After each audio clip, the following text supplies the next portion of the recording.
പിന്നെ ഈ കോമ്പറ്റീഷനിൽ നമ്മളിപ്പം വില കുറച്ച് കൊടുക്കുമ്പോൾ ഇപ്പോൾ ഒന്നാമത് ഈ സാധനങ്ങൾക്കെല്ലാം വളരെയധികം വിലക്കയറ്റം. ഇപ്പോൾ അത് നാളെ ഹർത്താലാണ് അതിൻ്റെ പേരിൽ തന്നെ വിലക്കയറ്റത്തിനെതിരെ. അപ്പോൾ ഇങ്ങനെ ഇത്രയും പ്രശ്നം വിലക്കയറ്റം ഉള്ളപ്പോൾ നമ്മൾ ഈ കുറച്ച് കൊടുക്കുമ്പോൾ നമുക്ക് നഷ്ടമായിട്ട് ഒരുപാട് നഷ്ടമുണ്ട്. പിന്നെ ഇങ്ങനെ റോളായി വരും. അങ്ങനെ ഒരു നഷ്ടം തന്നെയാണ്, നഷ്ടം തന്നെയാണ്. ഇപ്പോൾ ഹർത്താൽ വന്ന് നാളത്തെ കച്ചവടം പോയി. ഇനി അടുത്ത യൂണിഫോം സീസൺ വരും, റെഡിമെയ്ഡ് കുറച്ച് കുറയും, സെയിൽസ് കുറയും. യൂണിഫോം സീസൺ വരും, കോട സീസൺ വരും. ഓരോ സമയത്ത് ഓരോ ഇങ്ങനെ മാറിക്കൊണ്ടിരിക്കും. വിഷുവിൻ്റെ ടൈമിന് ഉള്ള സെലക്ഷൻ ആയിരിക്കില്ല, ഇനി റംസാൻ്റെ ടൈമിന് വേണ്ടുന്ന സെലക്ഷൻ ആയിരിക്കില്ല, ഓണത്തിൻ്റെ ടൈമിന്. ഓരോ സമയത്ത് ഓരോ സെലക്ഷൻ. അപ്പോൾ ഭയങ്കര ബുദ്ധിമുട്ടുണ്ട് നമുക്ക്. അപ്പോൾ നമ്മൾ ഈ ഇങ്ങനെ ഫെസ്റ്റിവൽ സീസണിലൊക്കെ നമ്മൾ ഈ ഡിസ്കൗണ്ട് അങ്ങനെയുള്ള ഡിസ്കൗണ്ട് ഇപ്പോൾ യൂണിഫോം സീസണിൽ 10% ഡിസ്കൗണ്ട് കൊടുക്കാൻ തന്നെ വെച്ച്.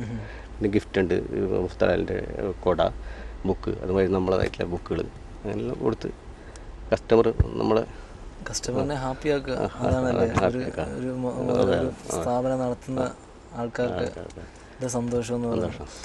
പിന്നെ ഈ നമ്മളുടെ ഇവിടെ ഇപ്പം നമ്മളെ തനിച്ച് ഈ ഒരു വലിയ കട ഒറ്റയ്ക്ക് എന്തായാലും നടത്തിക്കൊണ്ട് പോകാൻ വളരെ പാടാണ്. അപ്പോൾ നമ്മളെ സഹായിക്കാൻ വേണ്ടി എംപ്ലോയീസ് 4 ആളുണ്ട്. മെയിനായിട്ടുള്ള ഉണ്ണികൃഷ്ണൻ എന്ന് പറഞ്ഞ ഉണ്ട്. അവരുടെയൊക്കെ നല്ല സഹകരണമാണ്. അതുകൊണ്ട് തന്നെ ഇവിടെ മുന്നോട്ട് പോകുന്നു. അവരൊക്കെ നമ്മുടെ ഇതിലൊക്കെ ഏറ്റവും പങ്കുള്ള ഉള്ളവരും മടിക്കുള്ള ഭാഗത്തുള്ളതാണ്. അവരൊക്കെ നന്നായി നോക്കി നടത്തുന്നുണ്ട്.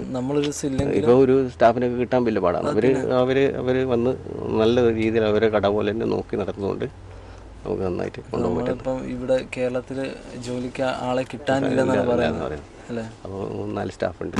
പിന്നെ 2 സ്റ്റാഫ് ലീവ് ചെയ്ത് ഇപ്പം അവർ നന്നായി അവരെ പോലെ തന്നെ നോക്കി നടത്തുന്നത്. ഇപ്പോൾ വിഷുവിൻ്റെ ടൈമിനായാലും ഓണത്തിന് രാത്രി 12 മണി ഉറക്കം കഴിഞ്ഞ് അവർ നടത്തുന്നുണ്ട്. അപ്പം അവരുടെ നല്ലൊരു നമ്മളാൽ കഴിയുന്ന രീതിയിൽ 4 കുടുംബം അല്ലേ നമ്മളെ കൊണ്ട് ജീവിക്കുന്നത്. അത് തന്നെ നല്ലൊരു കാര്യമാണല്ലോ.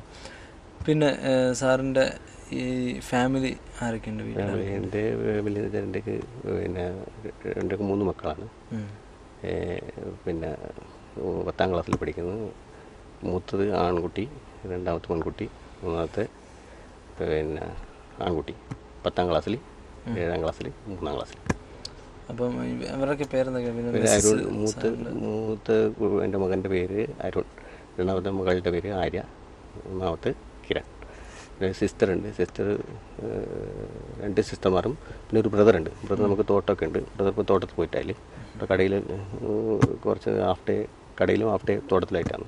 എന്തിൻ്റെ തോട്ടമാണ്? തോട്ടം പിന്നെ റബ്ബർ, അടക്ക തോട്ടമുണ്ട്. പിന്നെ വൈഫിൻ്റെ പേര് വൈഫ് പ്രിയ, ഹൗസ് വൈഫ്, ജോലിയൊന്നുമില്ല. ഇപ്പോൾ നമ്മളുടെ ഈ സ്ഥാപനത്തിൻ്റെ പേര് അനുപമ ടെക്സ്റ്റൈൽസ്. ഈ അനുപമ എന്നുള്ള പേര് എന്നുള്ള പേര് എൻ്റെ ഏട്ട പേരാണ്. അപ്പോൾ ചെറിയ കടയായിരുന്നു ആദ്യം. ചെറിയ കടയിലുള്ള സമയത്ത് പേരൊന്നും ഉണ്ടായില്ല. അപ്പോൾ കുറച്ച് ജോലിയിരിക്കുന്ന സ്ഥലത്ത് ഒരു പേരൊക്കെ വേണം. അങ്ങനെ ഉപയോഗിക്കാൻ പറ്റാത്ത എന്നുള്ള ഒരു കിട്ടുന്നു. ഒരു അനുപമ ടെക്സ്റ്റൈൽസ് അങ്ങനെ ഇട്ടതാണ്. ആരെ വീട്ടിലുള്ള കൊച്ചിൻ്റെ പേരോ കുട്ടികളുടെ പേരോ അങ്ങനെയൊന്നുമല്ല. അങ്ങനെ ഒരു കോമൺ ആയിട്ടുള്ള ഒരു സാധാരണ ഒരു ഉപമിക്കാൻ പറ്റാത്ത എന്നുള്ളൊരു അർത്ഥം വരുന്ന ഒരു പേര് അങ്ങനെ ഇട്ടത്. ഏട്ടനിട്ട പേരാണ്. പിന്നെ നമ്മുടെ ഈ വെഡ്ഡിങ് സാരീസ് ഉണ്ട്, വെഡ്ഡിങ് ഐറ്റംസ് എല്ലാം ഉണ്ട്. ഉള്ള ഐറ്റംസ് ഉണ്ട്. പിന്നെ വെഡ്ഡിങ് പാർട്ടീസിന് കിട്ടാറുണ്ട്.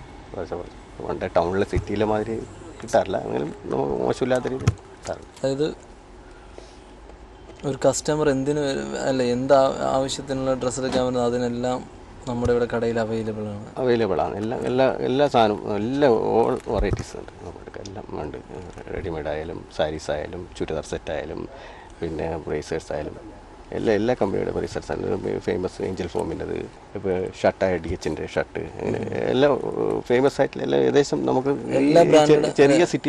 ചെറിയ സിറ്റിയിൽ കൊണ്ടുവക്കാൻ പറ്റുന്നത് ഒക്കെ ബ്രാൻഡെല്ലാം ഉണ്ട് നമ്മുടെ ഉണ്ട്. പിന്നെ ഈ കസ്റ്റമേഴ്സിൻ്റെ സജഷൻസ് ഒക്കെ സ്വീകരിക്കാറുണ്ടോ? അവർ ഇന്ന ബ്രാൻഡിൻ്റെ നമ്മളെ കസ്റ്റമർ അധികവും സ്ഥിരം കസ്റ്റമറാണ്, റെഗുലർ കസ്റ്റമർ. ചെറിയ സിറ്റിയാണ്. അപ്പോൾ അവർക്ക് വേണ്ടുന്നത് അവർ സ്ഥിരം കസ്റ്റമർ ആകുമ്പോൾ നമുക്ക് അവർക്ക് എന്തെല്ലാം ഐറ്റംസ് വേണ്ടത് നമ്മളിവിടെ കടകൊണ്ട് എന്തെല്ലാം ഐറ്റംസ് വേണ്ടത് നമുക്ക് അറിയും. അതെല്ലാം നമ്മളിവിടെ കൊണ്ടുവന്നുണ്ട്. നമുക്ക് സിറ്റിയിൽ ഇപ്പം തൃശ്ശൂരോ എറണാകുളമോ കണ്ണൂരോ വലിയ സിറ്റി മാതിരിയല്ല നമ്മുടെ ഇതിൽ വരുന്നതെല്ലാം സിറ്റി റെഗുലർ കസ്റ്റമറാണ്.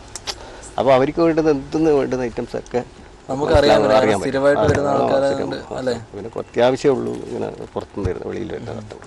ഇപ്പം ഏതെങ്കിലും സാഹചര്യത്തിൽ ഒരു കസ്റ്റമർ ഇവിടെ വന്നിട്ട് അത് ആള് ഉദ്ദേശിച്ച സാധനം ഇല്ല എന്ന് പറഞ്ഞ് എന്തായാലും നമ്മൾ സംഘടിപ്പിച്ചിട്ട് ഇന്ന ദിവസം തരാമോ അല്ലെങ്കിൽ സംഘടിപ്പിച്ച് എങ്ങനെയായിട്ടും അവർക്ക് കൊടുക്കും. നമ്മൾ സ്ഥിരം കസ്റ്റമറല്ലേ. അതെ അതെ.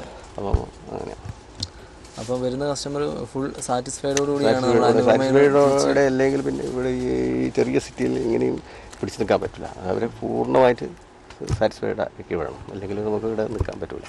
ഇനി ഈ അനുപമയുടെ ഇനിയുള്ള ഡെവലപ്മെൻറ്റ് എന്തെങ്കിലും? ഡെവലപ്മെൻറ്റ് നന്നായിട്ട് കൊണ്ടുപോകുന്നത് കുറച്ചും കൂടി വെച്ച് കുറച്ച് ബാക്കോട്ട് നമുക്ക് കുറച്ച് സ്ഥലമുണ്ട്. അപ്പോൾ റൂം കുറച്ചും കൂടി വിപുലമായിട്ട് കുറച്ചും കൂടി വലുതായി കൊണ്ടുവരണമെന്ന് ആഗ്രഹമുണ്ട്. അത് സാധിക്കും. അത് മാത്രം ദൈവം ഇത്രയും എത്തിക്കുമെങ്കിൽ അത് എന്തായാലും സഹായിച്ചു തരും. സാറിന് എങ്ങനെ ദൈവവിശ്വാസമുണ്ട്.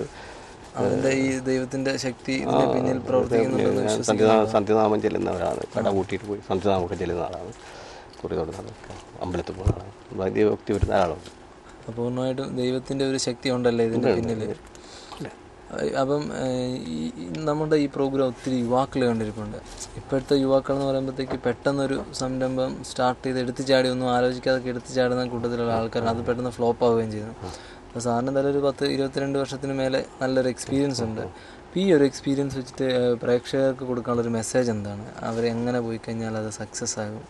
എങ്ങനെ ഒരു ബിസിനസ്, ഏത് ബിസിനസ് ആണെങ്കിലും അത് എങ്ങനെ കൊണ്ടുപോയാൽ സക്സസ് ആകുമെന്നാണ് സാർ പറയാൻ ഉദ്ദേശിക്കുന്നത്?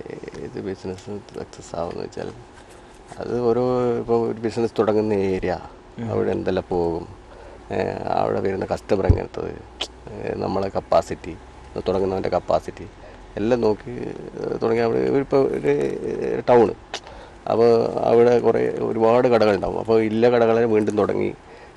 അപ്പം അവിടെ പിടിച്ചു നിൽക്കാൻ പറ്റുന്ന, അവിടെ നമുക്ക് വിപണി ഉണ്ടാവുന്ന രീതിയിലുള്ള സ്ഥലമാണോ അത് നോക്കി തുടങ്ങിയിട്ടുണ്ടെങ്കിൽ പിടിച്ചു നിൽക്കാൻ പറ്റും. പിന്നെ അതിന് കച്ചവടം ചെയ്യാൻ പറ്റുന്ന എല്ലാ അറിവും. ഇങ്ങനെ പോയി ഒരു കട തുടങ്ങി, ഇതിനൊന്നും അറിയില്ല, ഇങ്ങനെ തുടങ്ങി, സാമ്പത്തികവും ഇല്ല, ഇങ്ങനെ തുടങ്ങി അത് 1-2 വർഷമേ ഉണ്ടാവും. റിലേഷൻ, പിന്നെ കസ്റ്റമർ ഏതെല്ലാം രീതിയിലുള്ള കസ്റ്റമർ ആ നാട്ടിലുണ്ട്, എങ്ങനത്തെ എന്തെല്ലാം വിപണിയുണ്ട്, അതൊക്കെ നോക്കി തുടങ്ങിയാലായിരിക്കും തുടങ്ങാൻ പറ്റും. ഇപ്പോൾ ഈ അനുപമ ടെക്സ്റ്റൈൽസ് ഇവിടുത്തെ തന്നെ ഏറ്റവും പഴക്കമുള്ളതെന്ന് നമ്മൾ പറഞ്ഞിരുന്നു. അപ്പം ഇതിൻ്റെ എന്തെങ്കിലും ബ്രാഞ്ചുകളൊന്നും തുടങ്ങാൻ ഉദ്ദേശമൊന്നുമില്ല. ഈ കട തന്നെ കുറച്ചും കൂടി ബാക്കിലോട്ട് എക്സ്റ്റെൻഡ് ചെയ്ത് വലിയൊരു കടയാക്കി മാറ്റി കുറച്ചും കൂടി സെയിൽസ് കൂട്ടി നന്നായി കൊണ്ടുപോകണം.